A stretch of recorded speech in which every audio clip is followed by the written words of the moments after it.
But back to the Western Hemisphere, the side that matters the most and always has. I want to take you back to Venezuela. In that first segment of this episode, I covered the Venezuelan drug boats. I covered how President Trump and Pete Hegseth were well within their rights to blow up those drug boats.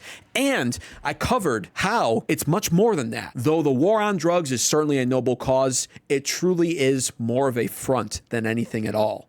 And not an insidious conspiratorial front on the Trump administration's part, but a clever 3D chess level front. I am not one of those Republicans that is always telling other Republicans to trust the plan, Patriots. Trust the plan. Trump is playing 8D chess. You just can't see it. He isn't. Not usually. Trump is very reactive, very adaptable, I think. Trump is not a 4D chess player. He doesn't brilliantly plan all of his strategies. But in this case, this particular case, I will argue that he is playing chess against China. And that's right. Like I've been saying this entire episode, China and Venezuela are directly linked. And Trump has had a much better track record against China than what the media would want you to realize. Trump is actually 3-0 against China right now. He scored his first point against China by implementing the Trump tariffs. He scored his second point in China when he dealt with Iran, which many people viewed as him bowing to Netanyahu. And I can almost assure you it went deeper than that. I am not in favor of boots on the ground in the Middle East or a regime change in Iran necessarily. I don't like that. I have Middle East fatigue. Nevertheless, Iran and China are linked.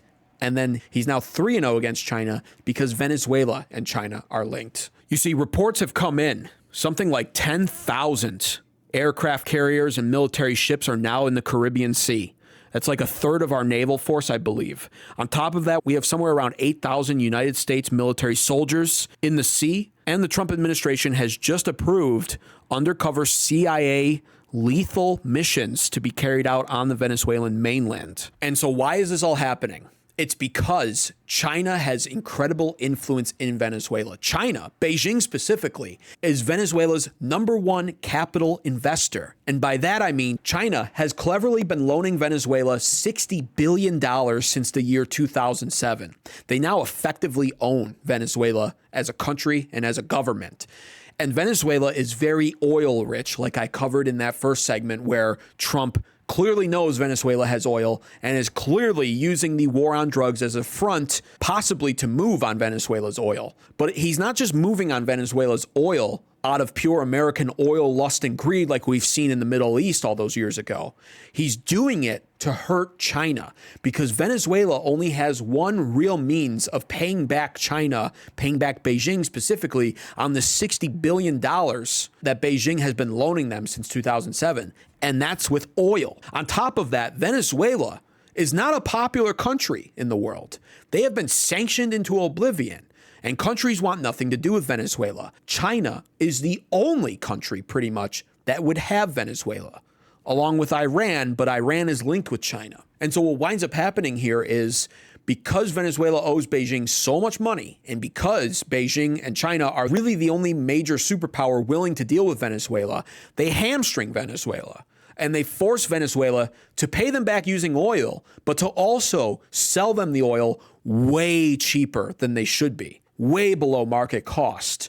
And this is just so incredibly ingenious, in all honesty, on China's part, because now not only are they milking Venezuela's oil reserves dry by holding the $60 billion of debt over Venezuela's head, but they're also ensuring that they can continue to milk Venezuela's oil dry at the cheapest possible cost, which means Venezuela, truthfully, can never fully repay Beijing China the $60 billion back because they have to sell Beijing China the oil at a super cheap cost. It is a lethal combination happening there, and it's all happening dangerously close to America. You see, many people look at Nicolas Maduro as the leader of Venezuela, but truthfully, it's Xi Jinping. And with their power over Venezuela, China literally views the entire country of Venezuela as the new front lines because of its close proximity to America in their shadow war with the United States. And this is a shadow war we all know is happening currently. And because of this, China is not only ripping off the entire country of Venezuela for their oil, but they're also investing in the ports and telecom infrastructures in Venezuela. And before the liberals can make the argument even that, well, the Chinese might just be developing those ports for Chinese fishermen, right? Absolutely not. That's not how China does business, actually.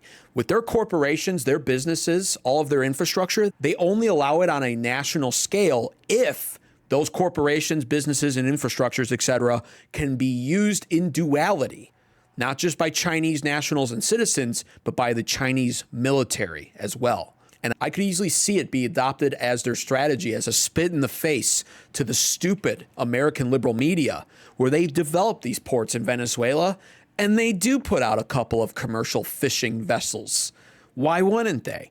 But the fact of the matter is, every port that they develop in Venezuela is a secret Chinese military port. And so with all of that knowledge and information being put out there now, I hope it's very clear to you what is actually going on in this country and in this armed conflict between the United States and Venezuela. The war on drugs is the most superficial reason, and alone is still a decent enough of a reason, in my opinion, for Trump to be blowing up the boats. I'm okay with that. But the real nitty-gritty of all of this, the real deeper reason behind all of this, is purely Chinese influence. It's no different than why Trump wanted to take back control of the Panama Canal. Because what did the people of Panama do? They broke their agreement from all those years ago and started selling the canal to China. And we cannot allow that. And this ties back to the Monroe Doctrine, of course, and why we're now seeing the Monroe Doctrine. It is vital. And in this instance particularly, Trump is playing chess, truthfully. He really is. And he's doing it correctly. And he's doing it to protect America. We cannot allow Chinese influence to persist in Venezuela. And I personally would view it as an ultimate win, in fact, where Trump demonstrates the military might of America, intimidates China, coerces them almost into leaving the country or into having less to do with them. And politically, we could make maneuvers where we are the ones that benefit from Venezuela, as we should be, because they are an American country, a South American one maybe. Nevertheless, they're on our Western Hemisphere that the Monroe Doctrine clearly states is our realm, our backyard, not China's. And so over time, I would like to see it where we swoop in and America, the United States of America, gains control of that oil, because every empire needs to constantly be accumulating resources. So I'm all in favor of it. That's what's really happening here. And that's why Trump's new national security strategy is so important and so beneficial to America in general. This is the truth that the mainstream media doesn't want you to know. Let me know what your thoughts and opinions are on all of this in the comments down below. If you enjoyed that clip, be sure to check out my YouTube channel where I have the full video where this clip was taken from published. And if you're America First like I am and you're an American advocate, be sure to subscribe and like the post. Thanks so much for watching.